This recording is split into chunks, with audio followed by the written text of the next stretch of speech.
Hi everyone. Been a little while since I released a video. This one is entitled My Battles with COVID. Um, I got a positive PCR test about 2 weeks ago now, just under 2 weeks ago. So self isolated for 10 days. I wanted to kind of highlight how difficult that was, how difficult it is for people with depression to actually self isolate. Depression, as we all know, can be a very isolating thing. Um, Sometimes you want company, sometimes you crave it, sometimes you cut yourself off from the world. Um, it's very often a case that you will feel lonely and um, really crave some contact, but then you don't want people to see you in a depressed state. You don't want them to know how much you're suffering. There's a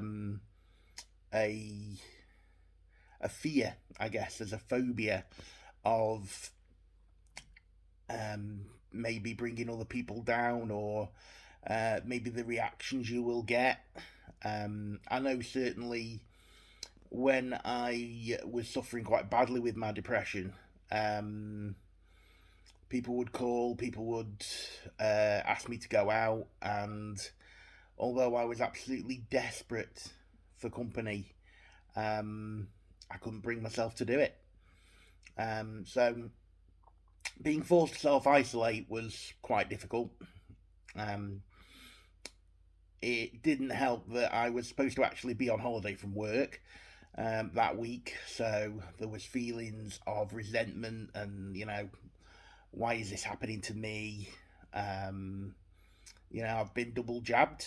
I've been quite lucky. I'm one of the people who can get a double immunisation. Um, I do also qualify for a third booster now that they're doing the over 40s. But still, COVID was tough. I found myself very low on energy. I found myself coughing, sneezing. It was a really bad bout of flu. Um, and it did affect my depression. Um, as I say, there was feelings of persecution of why me. There was a lot of kind of blaming of myself. I should have been more careful. Wherever picked this up from. I also passed it on to the household. So again, there was feelings of guilt with that. Um,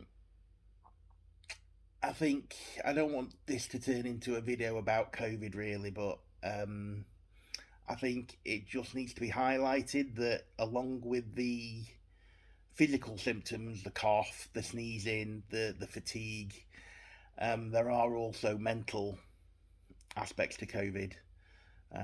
It does affect your mental health. It does make you feel depressed, or at least it did for me. I found myself feeling very anxious. That thing of craving going out when you normally probably wouldn't have craved going anywhere. The inability to relax. Obviously, you don't have access to the same amount of self care that you would normally have, so you can't go out to the cinema, you can't, go shopping or um, go out for a drive to somewhere or go and sit and have a coffee with a friend. Um, so I think the point of this video basically is to say if you do catch COVID, if you are unlucky enough to be in the position where you have to self isolate, just make sure that you're looking after your mental health as well as your physical health. It is difficult. That's why I haven't recorded videos for quite a while. Mentally, I've not been in a great place.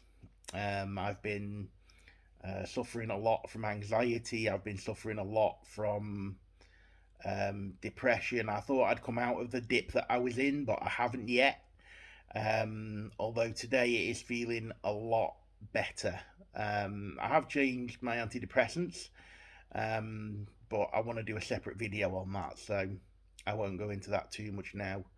But yeah, just wanted to say, keep safe, guys. No, you're not on your own. I really want to get a community going. Hopefully, the more people who see these videos, we can maybe get some kind of chat going in the comments, things like that. I really just want you to know that if you're on your own, or if you're feeling isolated, we're here with you. Everybody who suffers from mental health is here with you. There's more people suffering from mental health than you realise. I was on a Teams call with some of my colleagues from work, discussing depression the other day, and I was shocked. Out of a team of about 10 people, I think at least 5 of us were all on antidepressants. So, um, you know, it affects more people than you could possibly realise. All right, guys, stay safe, keep well, and I will do another video next week.